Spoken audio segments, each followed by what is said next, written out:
Hello friends and welcome back to Haas of Props. When I was reading the Hedge Knight graphic novels, one of the helmets that jumped out to me was Daemon Blackfyre's helmet.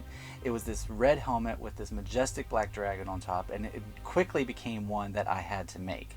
So let me show you the process that I used to make this helmet completely out of EVA foam. Let's get started.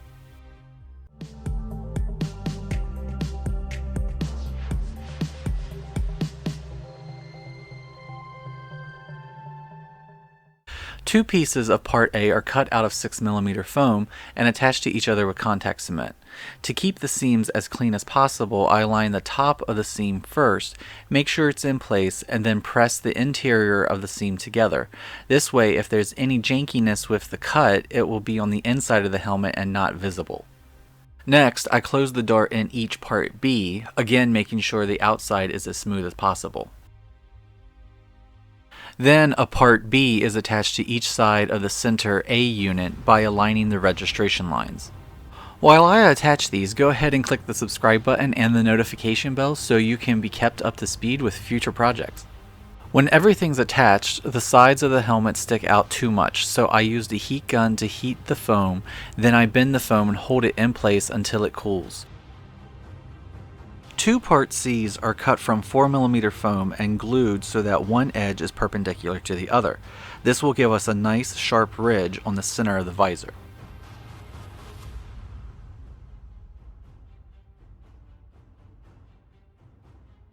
To cut out the holes for the hinges later on, I'm using a large sanding drum on my rotary tool. If you have the drum hang off of the tool a little and press this straight down onto the foam, it will cut out a nice clean circle.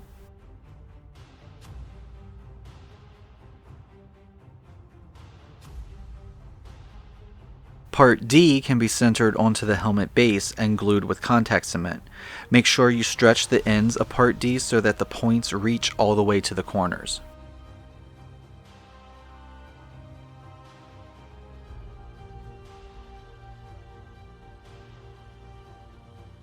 Part E can then be glued on top of part D and the base. This will hide the seam created by part D.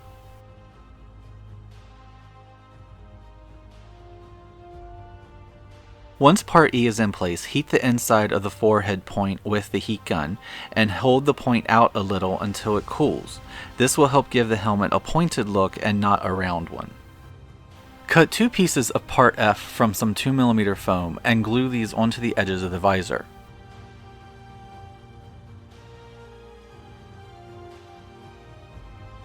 Now it's time to start building the dragon crest. I begin by gluing 4 sheets of 10mm foam together and trace the basic shape of the dragon.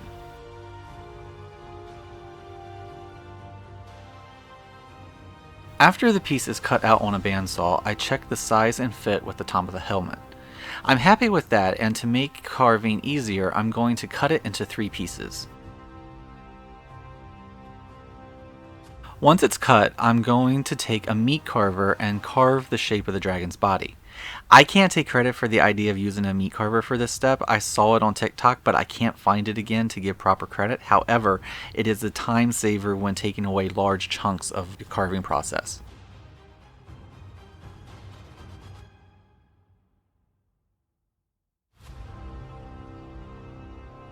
When the basic shape is carved, I stick some pieces of 18 gauge wire into the foam pieces and reattach them with contact cement.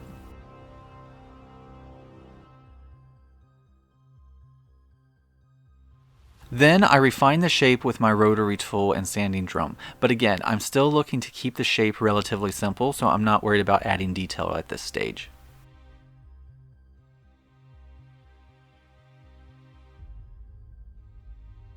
Then the dragon's base can be glued onto the top of the helmet.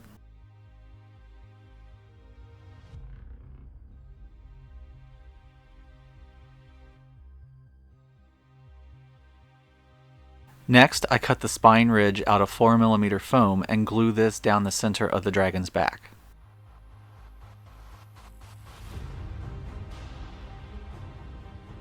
Now detail can start to be added. To do this, I'm using foam clay. To make the small scales on the head, I take small balls of clay and place them onto the base so that they are touching each other. Then I use a carving tool with a point to press the edges down and attach them all together. As you add foam, think about the anatomy of the dragon.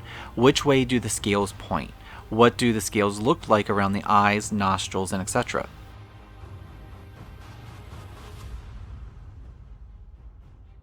As I work away from the small detailed areas, the scales get a little bigger. So now I take a larger ball of clay and press the tool in the center and pull back. This will attach the clay to the base, but leave a ridge that will give the dragon a more realistic scale textured surface. I try to make the scales work around the body so everything looks like it complements the anatomy and the shape of the dragon.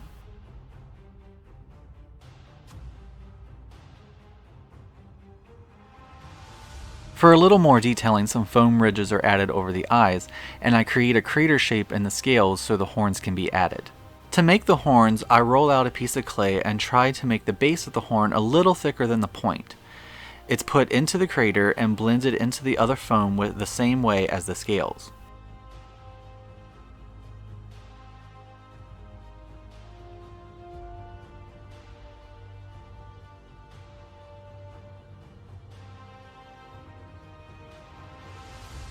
Then a very thin roll of foam is placed around the base of the horns and the bottom of the roll is blended down into the scales.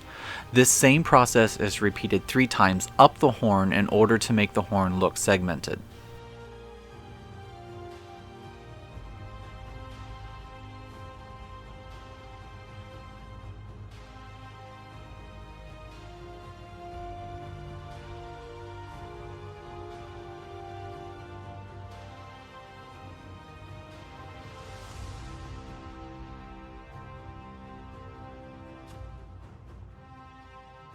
To make the tip of the tail, I add a piece of 18 gauge wire to the base and take a chunk of foam and shape it into a point. This is then pressed onto the wire and more spikes and scales can be added to blend this addition into the rest of the tail.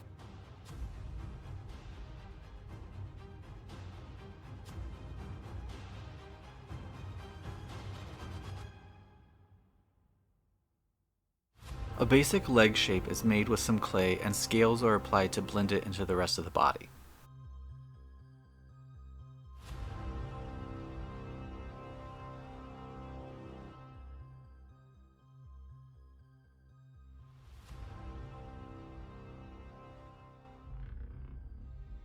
For the front legs, I rolled some clay into long rolls and applied these to the top of the helmet. The ends of the legs should reach all the way to where the visor attaches. Then I applied scales to blend where the shoulder meets the body.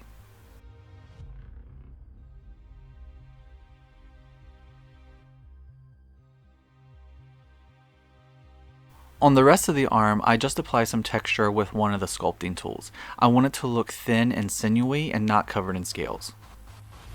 Each wing consists of 2 part Gs cut out of 2mm foam. On one piece, I glue pieces of the 18 gauge wire with CA glue. Contact cement is applied and then the second part G is placed on top. Make sure to press the foam tightly around the wire and this will create the ridges that are in the wing membrane.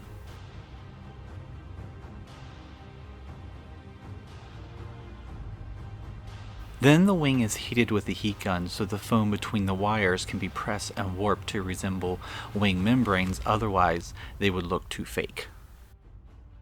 To give the wings more dimension, I put a glob of foam clay on the end of the points and sculpt them to look like spikes or claws.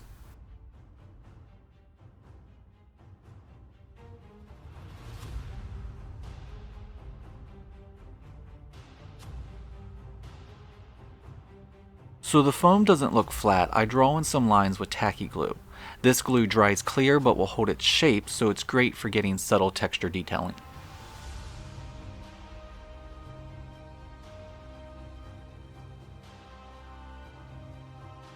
Once the glue and clay are dry, I add even more detail with 3D puff paint. It's used to accentuate the ridges with the wires and the spikes at the end of the points.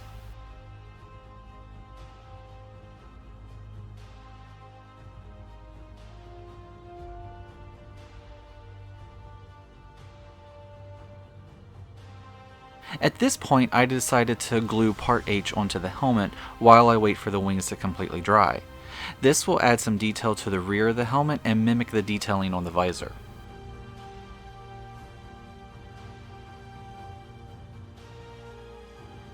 Then I apply some 1/8 inch diameter 2mm foam rivets. For this project I wanted the dragon to be center stage, so I made the rivets very small and refined.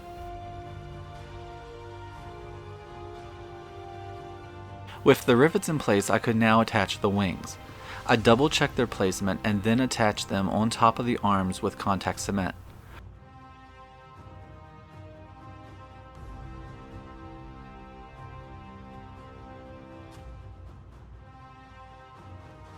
Once attached securely, the shape of the wings can be adjusted by bending them however you want them to be. The wire will help hold them in place.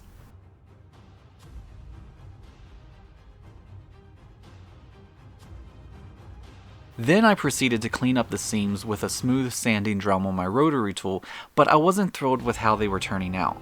So I applied some 2mm foam strips with rivets over the longer seams and applied spike details over the smaller side seams, similar to the ones used on my Daemon helmet from the House of the Dragon. Then the entire helmet can be prepared for painting by heat sealing the foam with a heat gun.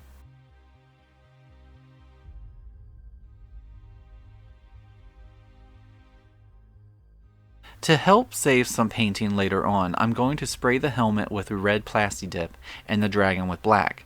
This will help the red of the helmet to pop by not having to fight by covering up black. This is the results with the plasti dip. The red took 3 coats to get good even coverage, and now I'm going to airbrush some crimson red over the helmet, but not the dragon. I'm using an airbrush for this step because I want as smooth of a paint job as possible and I want to avoid any brush marks.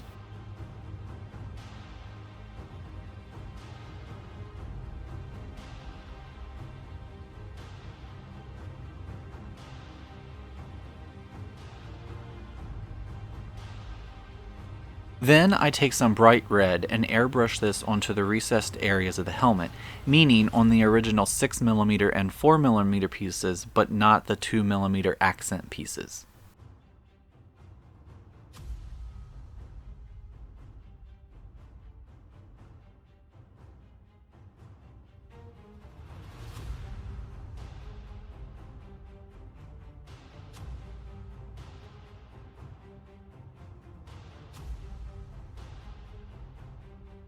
Then I base the entire dragon with some black acrylic. I apply this with a brush to make sure the paint gets into all the nooks and crannies.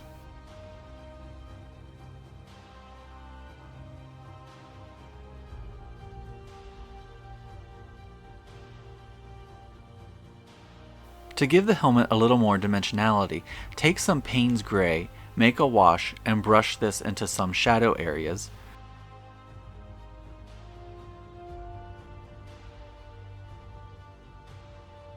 And blend with a soft cloth. I have found that Payne's Gray is a great shadow color for red objects because the blue in the gray creates a deep shadowy plum color. Then all the rivets are painted with some gold enamel, as well as the dragon's eyes and the spikes used to cover the seams.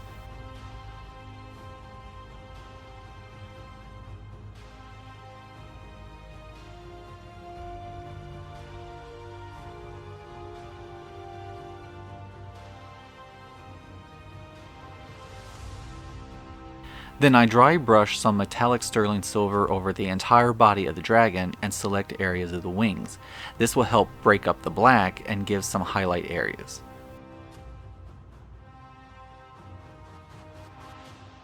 At this point we can get ready to attach the visor. To do this I'm using pieces of 6mm and 10mm foam. The 10mm foam peg attached to the 6mm foam circle is slid into the hole from the inside of the helmet. The visor is then slipped over the peg, and the peg is cut flush with the visor. Then another 6mm thick circle can be glued to only the peg. Do this on both sides and you'll have a fully functional movable visor. Then the 6mm thick circles can be painted crimson red, and the circle accent can be painted with the gold enamel. And there you have it, Daemon's helmet from the Mystery Knight graphic novel, with a few added details. I'm excited to see how HBO interprets this in their A Knight of the Seven Kingdoms series. Let me know what you think of the upcoming series in the comments below, and if you would like to make one of these for yourself, you can find a link in the below description to the template. And please, give this video a thumbs up, share it with friends and family, and subscribe to Haas of Props. And remember, if you are building any of my builds or using any of my templates, feel free and tag me at Haas of Props on Instagram, Twitter, and TikTok, because I would really like to see your fantastic work. Thank you for watching, and I'll see you next time.